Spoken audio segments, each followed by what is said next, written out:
নমস্কার।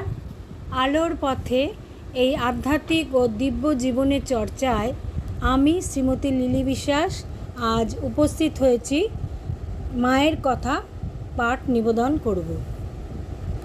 প্রথমে সকলকে জানাই আমার অন্তরের অভিনন্দন, শ্রদ্ধা ও শুভেচ্ছা। প্রথমে মায়ের প্রণাম মন্ত্র। ওম জননীম শারদাম দেবীম রামকৃষ্ণং জগদ্গুরুম পাদপদ্মে তয়ো শ্রিত্বা প্রণমামি মুহুর্মুহুঃ প্রণমামি মুহুর্মুহুঃ প্রণমামি মুহুর্মুহুঃ। জয় মা, জয় মা, জয় মা। আজকে মায়ের কথা নিবেদন করব। সমাধিমগ্না শারদা।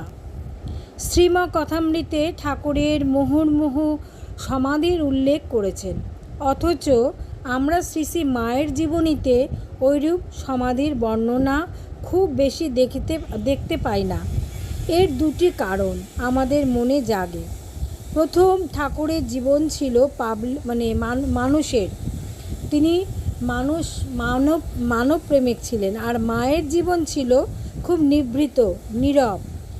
ঠাকুর সমাধির বেগ ধরে রাখতে পারতেন না। শ্রীমা জোর করে সমাধিকে চেপে রাখতেন।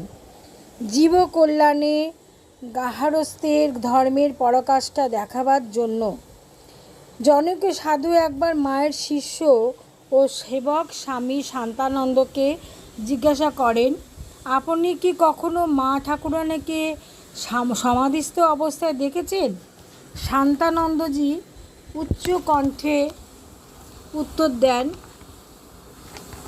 তুমি আমার মাকে কি ভেবেছ বলো দেখি?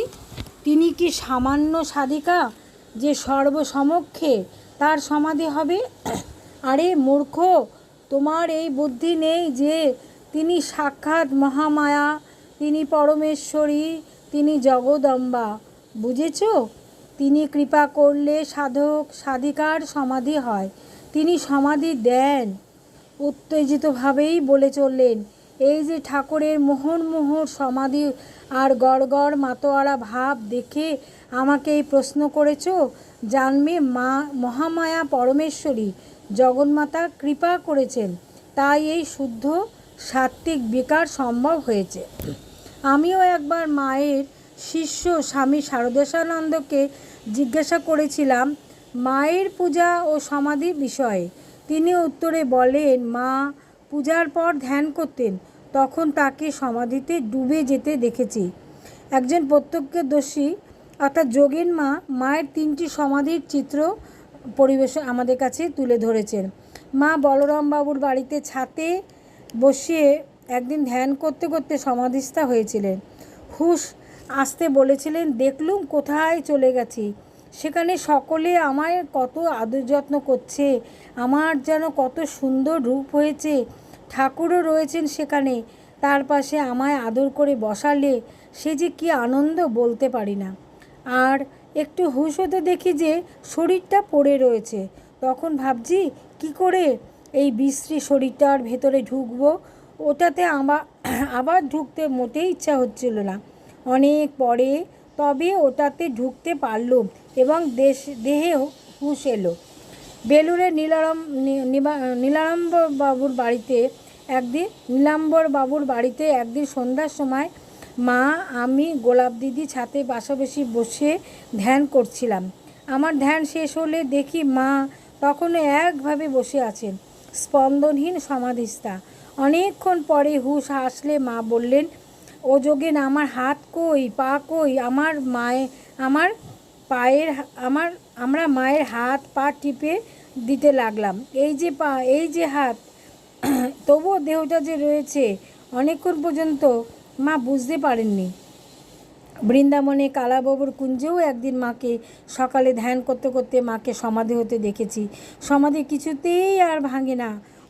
আমি অনেকক্ষণ নাম শোনালাম, তারপর সমাধি ভাঙল। শেষে যোগেন স্বামী এসে নাম শোনাবার পর সমাধির একটু উপশম হলে ঠাকুর সমাধি ভঙ্গের সময় যেরূপ বলতেন মা সেরকমই বললেন, খাবো। কিছু খাবার জল পান তার সম্মুখে দেওয়া হলে ঠাকুর ভাবাবেশে যেরূপভাবে খেতেন মা ঠিক সেইভাবে একটু একটু করে খেলেন। পানটি পর্যন্ত ঠাকুরের মতো করেই তিনি সরু দিকটা কেটে ফেলে দিয়ে খেলেন। তখন তার ভাব ভঙ্গি খাওয়া দাওয়া সবই হুবহু ঠাকুরের মতো হয়েছিল। আমরা দেখে অবাক হয়ে গেলাম, অর্থাৎ যোগেন মা, গোলাপ মা। ভাব সম্পূর্ণ উপশম হওয়ার পর মা বললেন যে তার উপর ওই সময় ঠাকুরের আবেশ হয়েছিল। যোগেন স্বামী মায়ের ওইরূপ ভাব অবস্থার সময় কয়েকটি প্রশ্ন করে ঠাকুর যেরূপ উত্তর দিতেন ঠিক সেইরূপ উত্তর দিয়েছিলেন। আজকে শ্রী শ্রী মায়ের সমাধি মা শারদা সমাধিমগ্ন এই বিষয়টি নিয়ে পাঠ পরিবেশন করলাম। আজকে মায়ের কথা এই পর্যন্ত। জয় মা, জয় মা, জয় মা। ওম শান্তি, ওম শান্তি, ওম শান্তি। সকলে ভালো থাকবেন, সকলকে ভালো রাখবেন। হরি ওম তৎসৎ।